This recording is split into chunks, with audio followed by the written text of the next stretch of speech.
están? Buenas tardes, una edición más de 56 atrás de mi canal. Un placer por estar en compañía de ustedes. Pedro, ¿cómo estás? ¿Qué tal? ¿Todo bien? Todo muy bien. 26 grados la temperatura actual, está mucho más agradable que el fin de semana, por lo menos a esta hora. Sí, eso también tampoco es tan difícil eso, ¿verdad? Porque Sí, estuvo además pesado. Pesadito.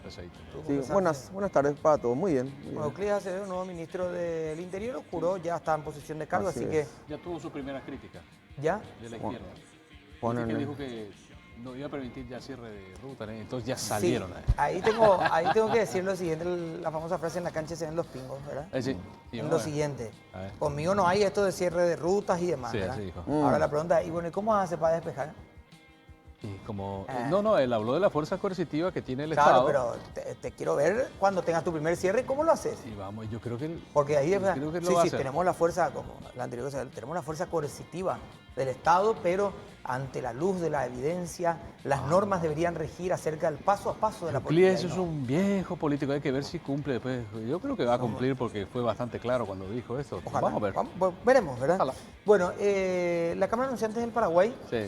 va a dar a conocer el ranking de marcas, va a premiar las marcas, digamos, de preferencia, así que estamos con el señor Luigi Andrade que nos acompaña. Luigi, ¿cómo estás? Gracias por acompañarnos. Estar con ustedes aquí esta noche. Bueno, comentanos un poquito más acerca del el ranking de marcas, esta posibilidad, digamos, de que las marcas también conozcan su condición con el consumidor, ¿verdad? Asimismo, el ranking de marca es el resultado de un estudio de mercado en donde después de más de 6 meses de trabajo, más de 1.800 encuestas realizadas en todo el país, salen 12 categorías con más de 53 subcategorías, rankeando obviamente y premiando a los que han llegado al primer lugar. Y eso es un poquito lo que mañana a las 19:30 horas en el Carmelita Center se va a premiar este resultado. Luigi, estamos hablando de empresas de distintos rubros, estamos hablando solamente de servicios, empresas de inversión. Al estar 53 categorías, todos realmente el abanico de tipos de empresas y rubros son realmente muy amplios, ¿verdad? Tenemos desde el rubro alimentos, en donde se subdivide, por ejemplo, hierba, mate, lácteos, té, etcétera. Tenés el rubro automotriz con vehículos, tenés estaciones de servicio, tenés en el rubro finanzas, banco, cooperativas, aseguradoras, etcétera. Es muy amplio todo el volumen, imagínate, son 53 subcategorías las que están premiadas. Este año inclusive surgió que hubieron tres subcategorías con un empate técnico, por lo cual mañana se premian en realidad más de 53, se premian 56 marcas ganadoras. Con final de fotografía, digamos, en algunos de los casos. Va a haber final de fotografía. Y la idea es justamente esa, ¿verdad? Que estas marcas entiendan el valor que tiene el haber llegado a ese lugar, porque lo que le están premiando realmente no es un jurado, es el consumidor que está diciendo, esta es mi marca que yo uso, prefiero y recuerdo. Pedro, y Sí, después justamente Felipe. eso quería destacar, que a diferencia, no es una encuesta que se hace vía, en fin, estos sondeos famosos, sino que directamente al consumidor y el que tiene esa marca en la cabeza y es la que generalmente usa, ¿no? Y los resultados, Luigi, con respecto a las anteriores ediciones, ¿cómo impacta este reconocimiento en esas marcas justamente? Bueno, realmente hay muchas marcas que saben utilizar este esfuerzo, este premio que le da el consumidor, ¿verdad? Desde el punto de vista que analiza la información recibida, porque al ser un estudio de mercado hay mucha información que hay detrás del estudio. Imagínate que hay marcas que en ese estudio revelan, por ejemplo, uso, recordación y preferencia. No es lo mismo que me recuerden, que me usen, o es lo mismo que usen o que prefieran, ¿verdad? Entonces, toda esa combinación de elementos hace que la marca le saque el valor que tiene detrás, ¿verdad? Hablábamos en otros programas justamente el hecho de que la construcción de la marca se da por muchas variables. ¿Verdad? Hoy en día la reputación de la marca es el activo más valioso que tienen las empresas y este estudio de mercado te permite justamente el poder analizar. Hay marcas que con relación al año pasado han accedido a mejores lugares, hay marcas que han perdido posición, hay marcas que se mantienen, ¿verdad? Entonces es muy interesante el entender y trabajar sobre todo con esa información. Uno de los grandes problemas que tenemos en Paraguay es el no saber usar la información, ¿verdad?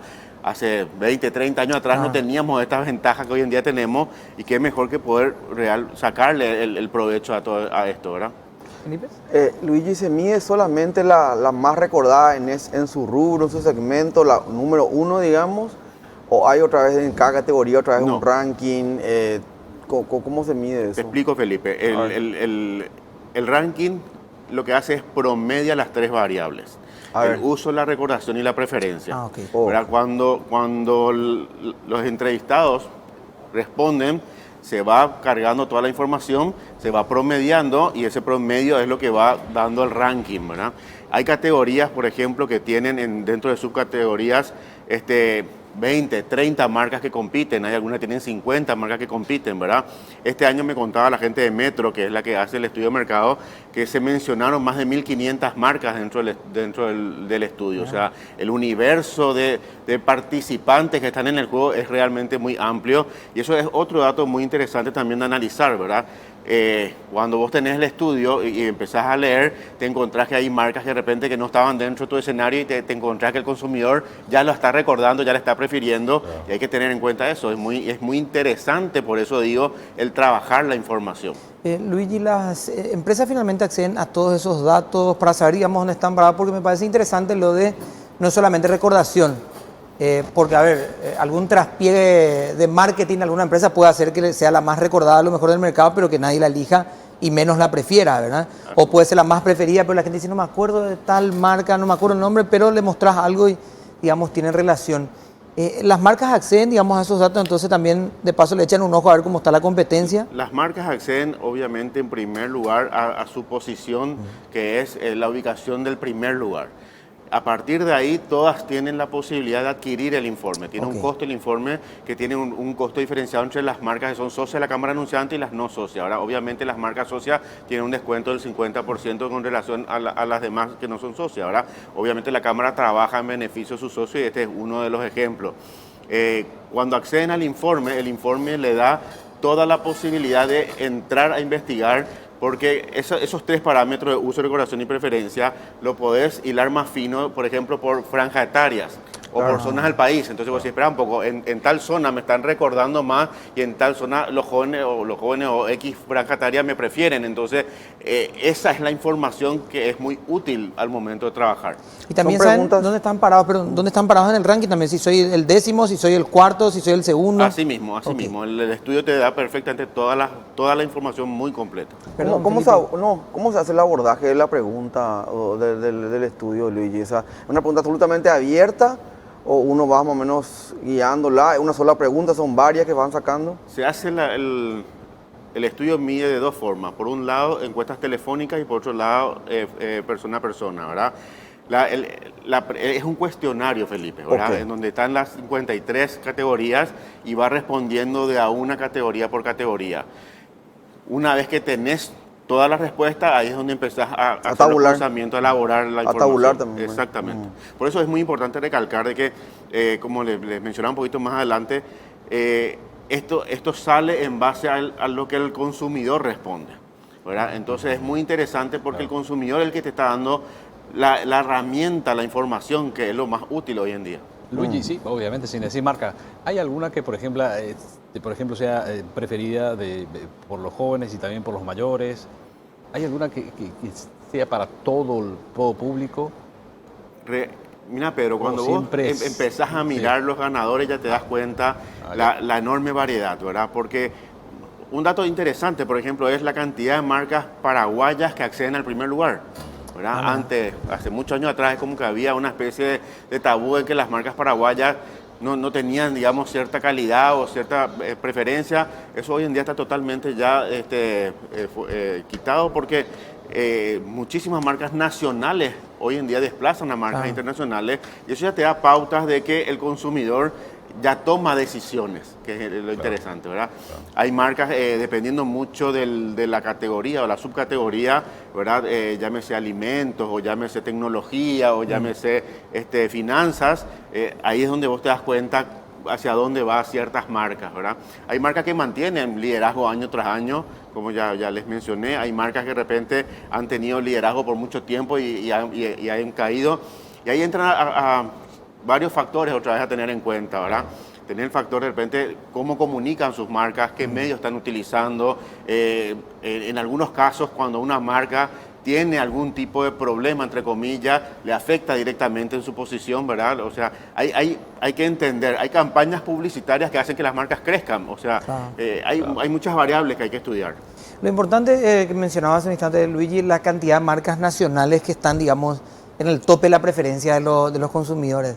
Los lácteos marcaron un camino sumamente interesante porque la guerra era brutal, ¿verdad? Entre el producto importado de Argentina a Brasil, lo que teníamos acá, hasta que ahora me parece hoy uno, no sé ustedes, uno se va al supermercado y lo primero que estira es algo nacional. Puede elegir sí o sí, nacional y igual es un buenísimo producto. Me parece que entre la gama de lo nacional que hay, uno se pelea que va a elegir ahí y de última va a lo otro, ¿verdad? Sí. Pero y así ha crecido y parece interesante también. Mañana en la Conmebol. Mañana a las 19. Mañana a las 19:30 horas en el Paseo Carmelita. En el Paseo Carmelita. Perdón, el Carmelita Center. Carmelita Center. En el Salón Josefina, en el Molas López, exactamente. Bueno, ahí vamos a conocer el ranking de marca, a ver si coincide con... Tenemos que apostar ahora y ponemos ahí la de tu preferencia y las mías y vemos que sale mañana. ¿Una pollita? Sí, claro, y que sale mañana. Bueno, Luigi, gracias por acompañarnos, muy amable. Claro, usted muy agradecido por todo el tiempo. Vamos a hacer una pequeña pausa. Usted, Pedro, un consejo a propósito, sí, señor. Hablando de esta marca, por ejemplo, es espectacular, porque el mundo atestigua, señoras y señores, que los aires acondicionados Midea hacen tu vida más fácil, aumentando la velocidad del ventilador, ajusta automáticamente la temperatura, tiene filtro catalizador que absorbe partículas nocivas del ambiente, las convierte en agua, utiliza gas ecológico, consume menos. Los aires Midea son la razón de tener un ambiente perfecto, sin preocuparse del exterior. Encontrarlos en las mejores casas de electrodomésticos del país. Representa y distribuye Britan, Sociedad Anónima.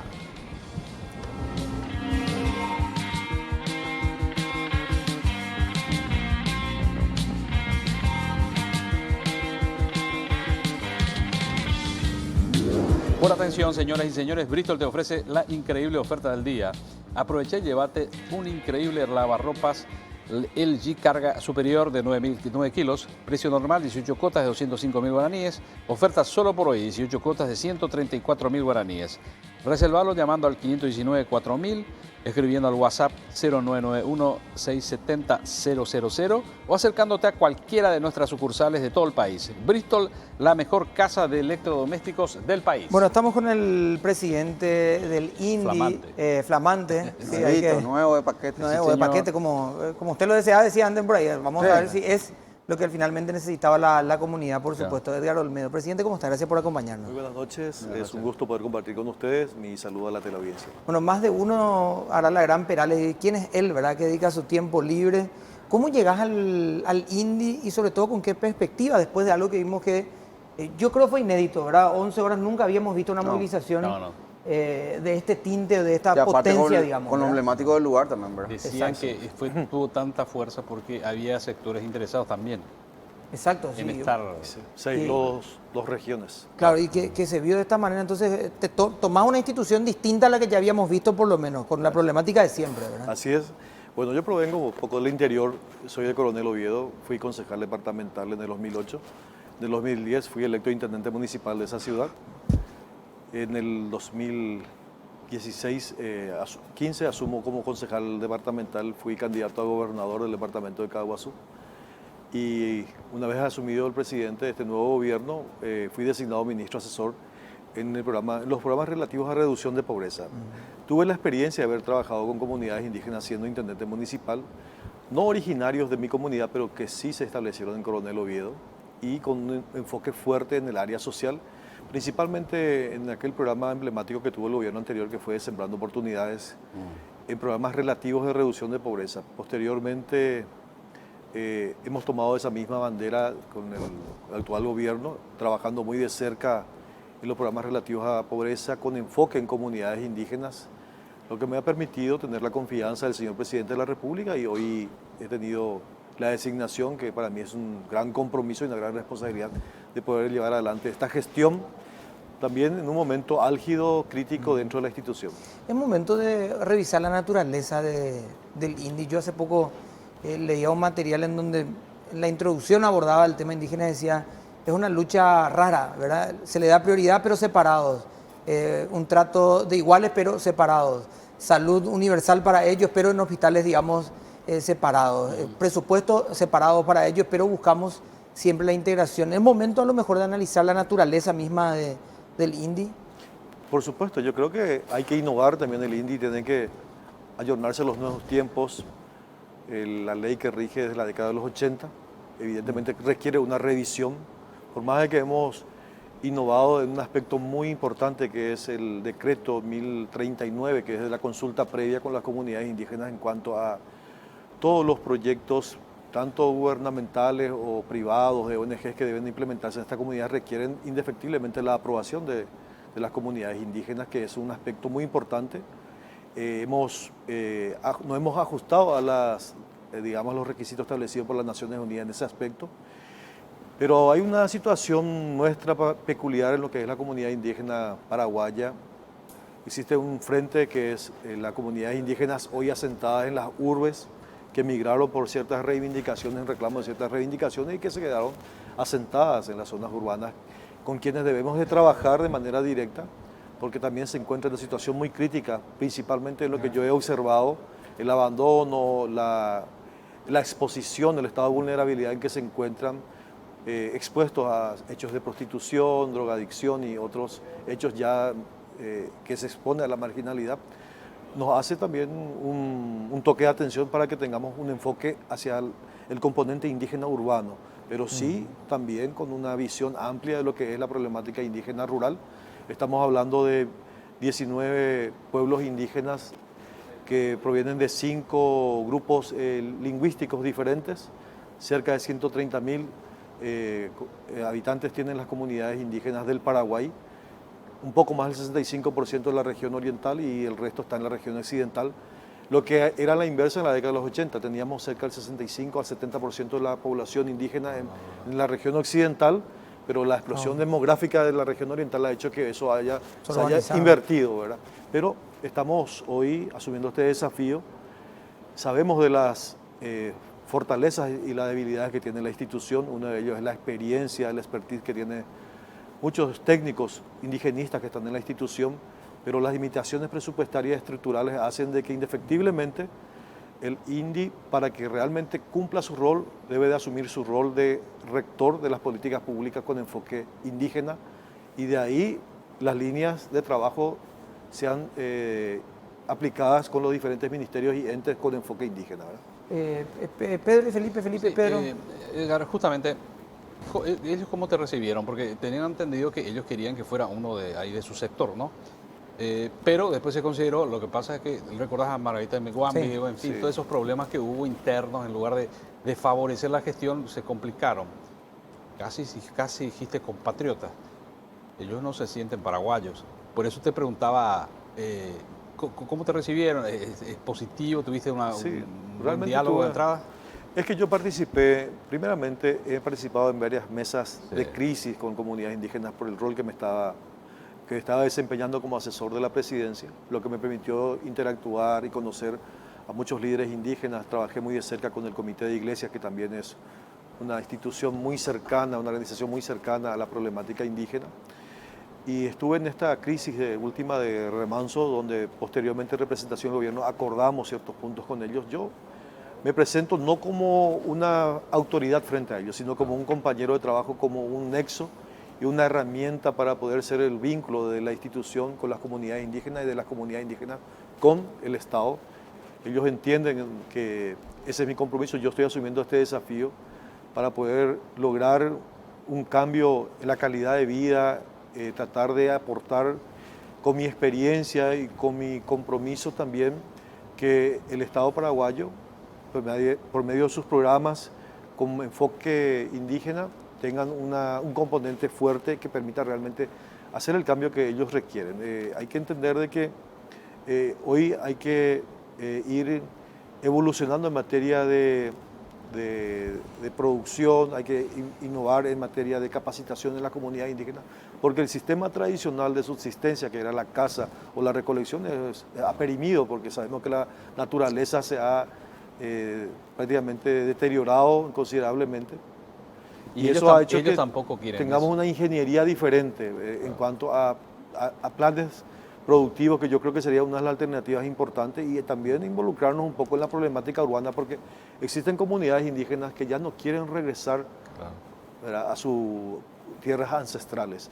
Y eso nos exige también a establecer ciertas políticas de gobierno en cuanto a formación, capacitación, asistencia del Estado, vivienda, que ellos puedan integrarse a la sociedad como un factor también productivo, que sean parte del desarrollo económico de una comunidad, como la que hoy estamos viviendo en la capital y en la parte del departamento central. Caguazú, un departamento, tiene muchísimo peso político adentro de la ANR y también afuera, ¿verdad? Obviamente a nivel nacional. Ahí, ayúdame a hacer memoria con tus compueblanos. Soto Tigarrilla en defensa. Así es. Varela, desarrollo social. Ever Ovelar, en justicia. Así es. Olmedo en el India ahora. Saco a Beto Velar porque, bueno, él, digamos, es senador, claro, es senador y un cargo electivo, ¿verdad? Sí. Ministro Ramírez Ramírez también creo que es. estuvo por lo menos trabajando en... Ya en me el- mandaba. Manuel Ramírez, candidato Sí. ministro de la Corte Suprema, sí. Él Tú no es sabes, huehuetense, ¿sabes? pero Pero estaba ahí. sí, mucho tiempo. Pero tiene un equipo importante ustedes. Ahora, ¿dónde se ubica ahí Miguel Olmedo políticamente? Edgar. Juega con, Edgar Olmedo. ¿Juega con Beto Velar? ¿Con quién juega él políticamente? Bueno, yo políticamente formo parte del movimiento nacional que es Colorado Jañitepe. Fui candidato en las internas para gobernador, Sí. fui candidato a la lista 1, no pude superar las elecciones generales. Y en lo que se refiere a nivel regional, yo hoy tengo el pase libre, no estoy perteneciendo a ningún movimiento político regional. Ah, no jugás con Beto Velar. Porque así, Estuve formando parte del equipo político liderado por el senador Velar en su momento, pero hace aproximadamente cerca de un mes que me he separado de ese movimiento político. Ah, mira. Así Ok. es. Bueno, vamos a hacer la primera pausa en este momento y le quiero escuchar nuevamente la voz de mi conciencia que me dijo que teníamos que hablar, por supuesto. 7. Ah, sí, tenemos que hablar de música, ¿sí? Ah, De jazz, claro. de blues, de funk. Sí, por supuesto, la mejor música en 107.7 de la mano de Silvia Abreu, que está todos los días de lunes a viernes de 18 a 20 horas. Y lo mejor del blues, del funk, del jazz, del soul, en Feeling Blue. Todas las tardes y hasta la noche, ¿sí? De 18 a 20 horas de lunes. Cuando vas a tu casa viernes. tranquilo después del trabajo. Sí, o cuando estamos viniendo acá al canal, por ejemplo. Sí, señor, vamos a hacer la pausa y ya volvemos.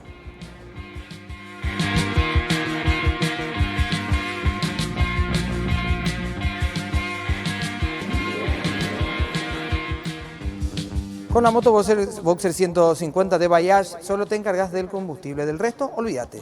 Este mes comprando una Boxer 150 te regalamos el mantenimiento por un año con mano de obra, aceite, filtros, pastillas de freno y mucho más. ¿Quién te da tanto? Vení ya a hacer tu test ride en la avenida Madame Lynch 631 y seguinos en nuestras redes sociales como Bayash PY. La luchona te espera, Boxer 150, la moto hecha para durar. Le debo al señor Pedro. El tema presupuesto para adquisiciones de tierras, en fin, todo lo que están también solicitando ellos. Obviamente, con esta no creo que ya hayas sentado a ver, obviamente, lo vas a hacer ahora una vez que ya estás ahí en el cargo. Pero, ¿vos qué pensás en ese sentido? Viste que hay muchas restricciones. Lo pide el mismo ministro de Hacienda. Pero esta es una cuestión bastante peculiar, como bien decíamos, es como que se maneja aparte. Pero no escapas a las generales de la ley, que estamos todos medio que apretándonos. ¿Cuál es tu punto de vista sobre eso? Bueno, en este momento estamos en un proceso de precarización del presupuesto de gastos de la nación. El INDI tiene aproximadamente cerca de 14.000 millones de guaraníes para compra de tierras, que es un recurso interesante, que hoy se encuentra prácticamente dentro de esa etapa de precarización. Para que podamos destrabar ese presupuesto requerimos la aprobación del equipo económico, ¿verdad? El Consejo Económico tendría que desbloquear ese recurso y destinarlo efectivamente para la compra de tierras y reubicar ciertas comunidades que hoy tienen ese problema de que no tienen un espacio físico donde asentarse y están asignados en espacios que son urbanos, lotes urbanos, solamente sirven para vivienda, no para ningún tipo de trabajo de carácter productivo. Nosotros sabemos que las limitaciones presupuestarias que tiene el INDI no nos permite asumir grandes compromisos. El presupuesto oscila en cerca de los 10 millones de dólares anuales. Van parte de esos gastos también en compra de víveres, combustibles, gastos corrientes, transporte, mantenimiento, etc. Evidentemente que no existe otra metodología para que podamos tener una presencia más fuerte que no sea la articulación interinstitucional de los trabajos con otros estamentos, otros niveles de gobierno o con otros ministerios. Doy un ejemplo, el caso de las demandas en materia de vivienda. Evidentemente que el Ministerio de la Vivienda es nuestro principal soporte. Hay un proyecto de construcción de 2.000 viviendas para el próximo año para comunidades indígenas, de los cuales el 80% se van a construir en la región occidental. Eso nos va a permitir aliviar un poco esa alta demanda que tenemos.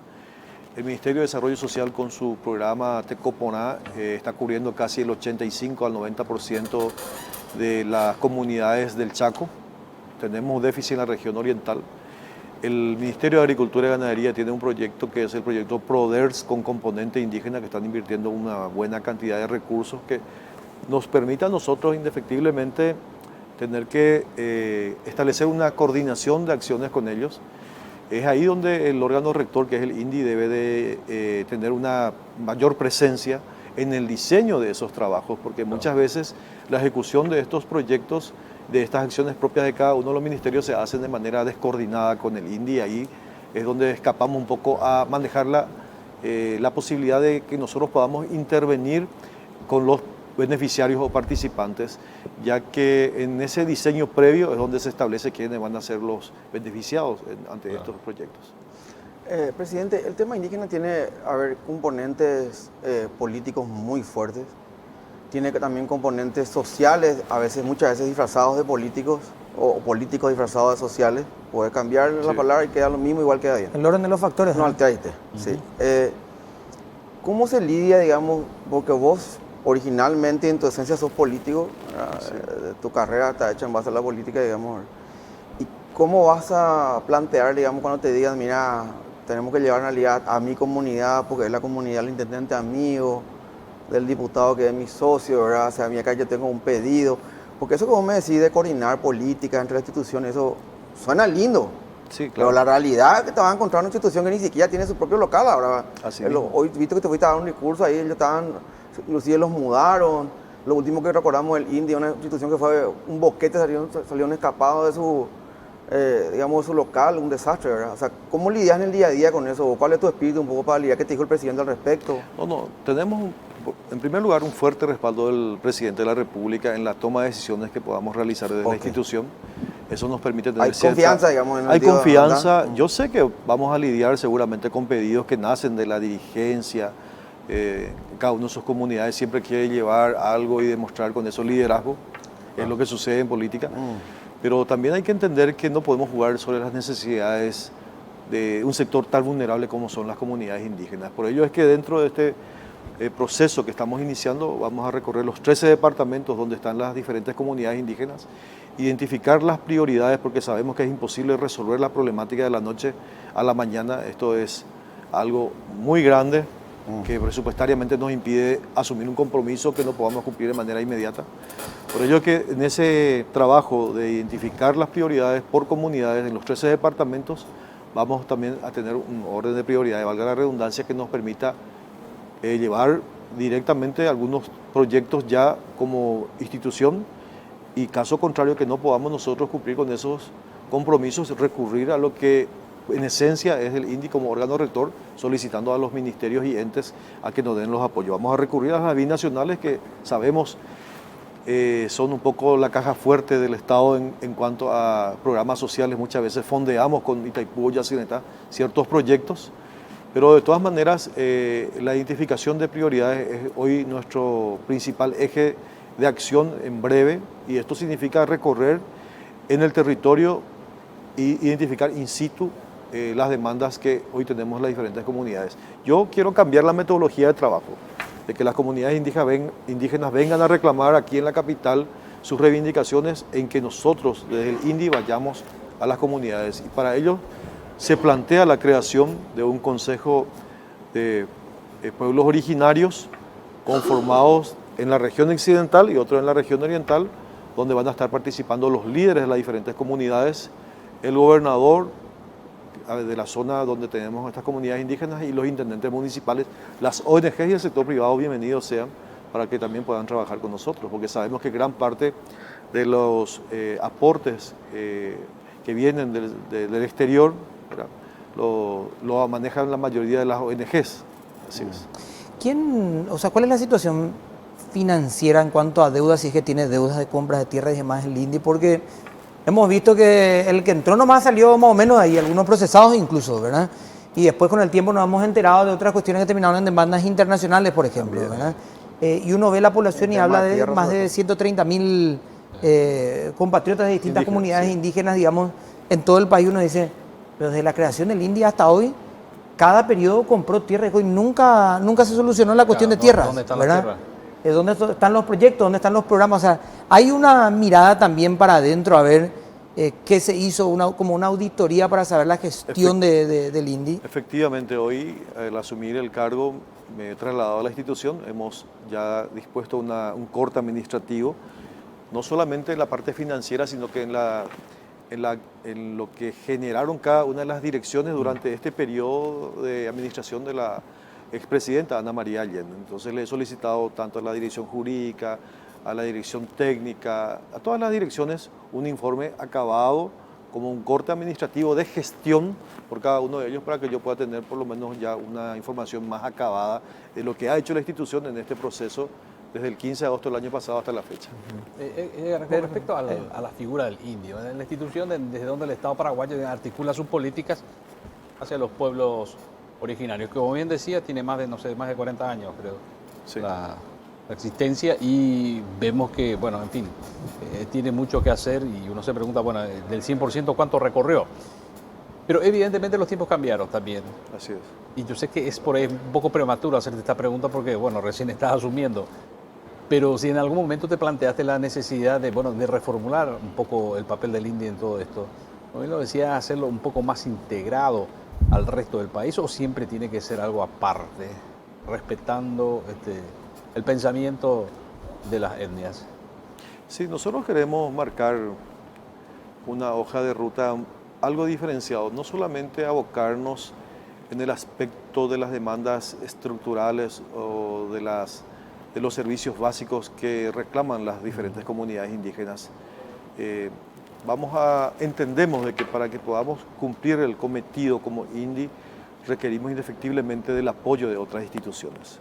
Cuando hay una institución como el INDI que no tiene suficiente presupuesto, tiene 60 funcionarios para 130.000 compatriotas indígenas, es casi imposible poder prestar un servicio óptimo como institución. Entonces, indefectiblemente, nuestra capacidad de gestión, la articulación interinstitucional va a ser fundamental para nosotros. Pero hay un componente muy importante que no queremos dejar de lado, la parte antropológica, que hablamos de las costumbres, las tradiciones de los pueblos indígenas que no tenemos que perder.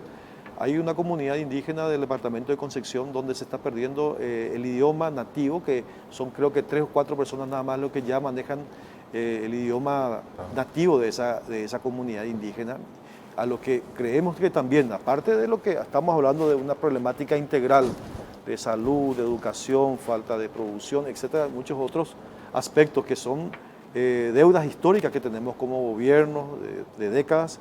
También tenemos que centrarnos en el aspecto antropológico, pluricultural que tenemos y fortalecer esa identidad como comunidad indígena, que también es para mí una riqueza muy importante que tenemos nuestros pueblos originarios.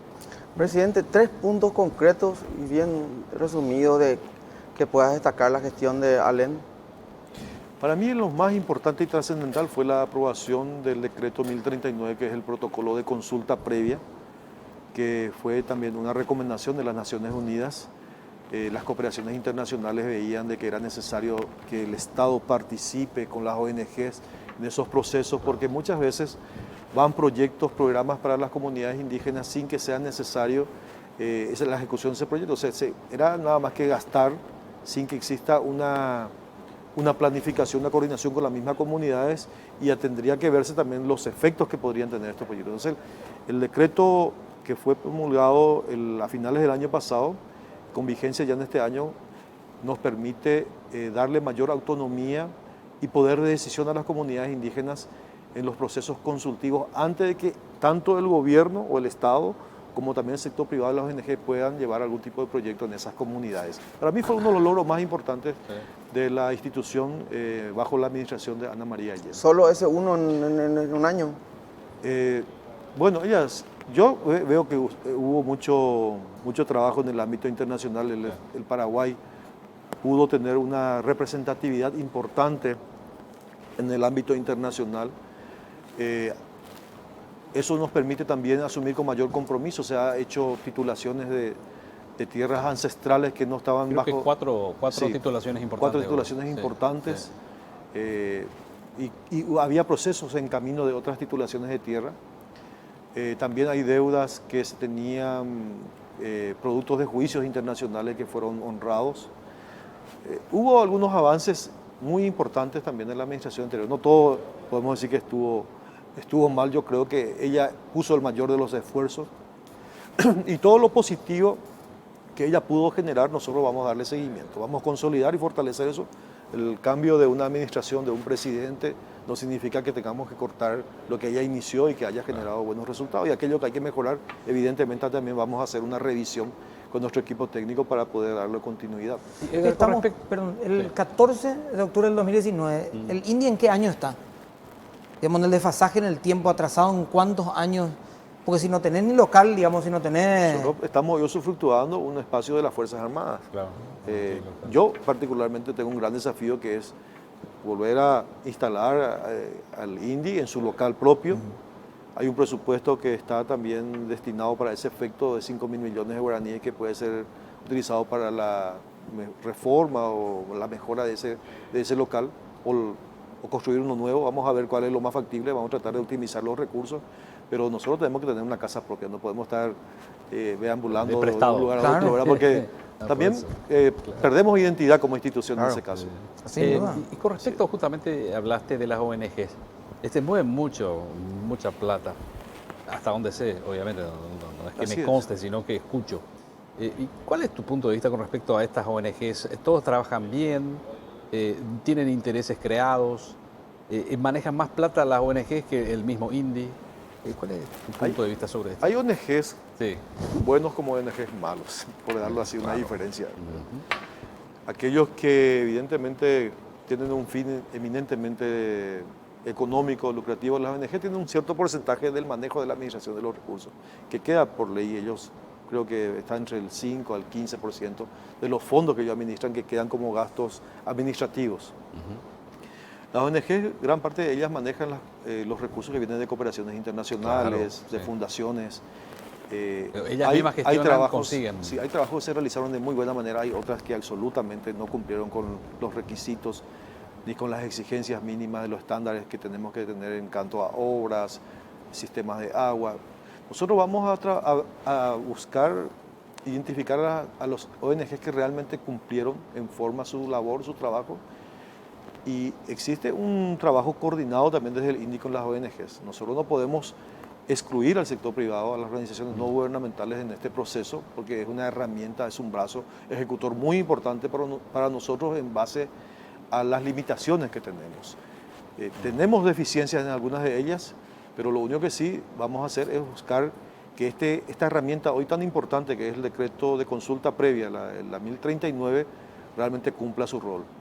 Y eso hace que el INDI ejerza una cierta función de fiscalizador, de dictaminante en cuanto a las propuestas y los proyectos que traen las ONGs para ciertas comunidades indígenas. Así que vamos a trabajar de manera coordinada y vamos a actuar como un cierto órgano de control también, por más que esos recursos no salgan del presupuesto general de gasto de la Nación en el INDI, como para que realmente cumplan su cometido, si no, no tendría razón de ser de las ONGs, que en algunas medidas se han desnaturalizado también. Claro. Vamos a hacer una pequeña pausa y continuar, presidente del INDI, con nosotros un bloque más. Pedro, vos tenés un consejo. Sí. Vamos a hablar de esta ladera Fíjate, fabulosa. Claro que sí, porque venía a Bristol en el Media Week, porque tenemos los mejores precios del país. Aprovecha la semana de descuentos increíbles Bueno, hasta un 40% de descuento en todos los productos de la marca Midea. Escucha estas súper ofertas: heladera Midea de 300 litros, 2 puertas, precio normal, 18 cuotas de 165.000 guaraníes.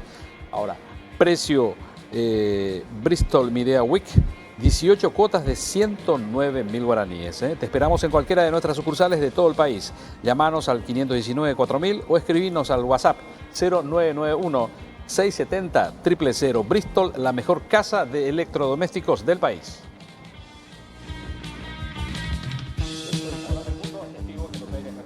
Midea hacen tu vida más fácil. Aumentando la velocidad del ventilador, ajusta automáticamente la temperatura, tiene filtro catalizador que absorbe partículas nocivas del ambiente, las convierte en agua, utiliza gas ecológico y consume menos. Los aires Midea son la razón de tener un ambiente perfecto sin preocuparse del exterior. Encontralos en las mejores casas de electrodomésticos del país. Representa y distribuye, estimado Toto, Midea, Britan, Sociedad Anónima. Muy Así es, Pedro, muchas Muy gracias. bien. Después te voy a contar algo. Después, hoy se generó todo un debate entre el ventilador y el aire. Qué Sí, locura. sí. Presidente, A ver. ¿cómo, a ver, a Alén algunos dicen que se la juzgó por no entregar demasiados víveres a cierto sector? ¿Cómo superamos eso de que al presidente del INDI se le juzga su gestión, por la cantidad de víveres que entrega, por las presiones que vemos después de ciertos grupos pequeños, grandes, en capital y vienen acá y vos le decís que quieren, están reclamando tierra, algo, no sé, no, víveres. Y después vienen 15 días después y víveres ya víveres. ¿Cómo lidiamos con eso en el día a día del INDI? Bueno, realmente hay una realidad a la que no podemos escapar. El asistencialismo es también una manera de dar soluciones a cuestiones prioritarias como la alimentación de nuestra gente, de las comunidades indígenas principalmente, que se encuentran en situación de vulnerabilidad ante la imposibilidad de poder subsistir porque no tienen tierra o porque están apostados aquí en la ciudad capital. Entonces, evidentemente el factor humanitario es una prioridad para nosotros. Pero eso no es una solución definitiva, no es sustentable. Nosotros tenemos que tener una visión diferente, mucho más amplio, abocándonos a programas más revolucionarios. Hay que innovar en materia de las comunidades indígenas. Vuelvo a repetir, la caza, la recolección ya es una forma de subsistencia perimida en las comunidades indígenas, salvo en la región occidental, que aún pueden en algunos sectores sobrevivir gracias a ese tipo de actividades. Por eso es que tenemos que también hacer una radiografía e identificar a las comunidades su potencial en cuanto a las tierras que disponen y ver si esas tierras son productivas y aplicar procesos productivos. Existe un programa que lleva adelante el Ministerio de Agricultura, que es el programa PRODER, el proyecto PRODERS, que tiene un componente indígena que, si no estoy equivocado, se invirtió cerca de $3 millones en ese proyecto productivo. Contamos lecheros, con entrega de herramientas, pero hay que darle un seguimiento. Lo que pasa es que si vos le entregás las herramientas o le das la asistencia de ese tipo y no le das un seguimiento, eso en 3-4 meses termina y no tiene resultado. Claro.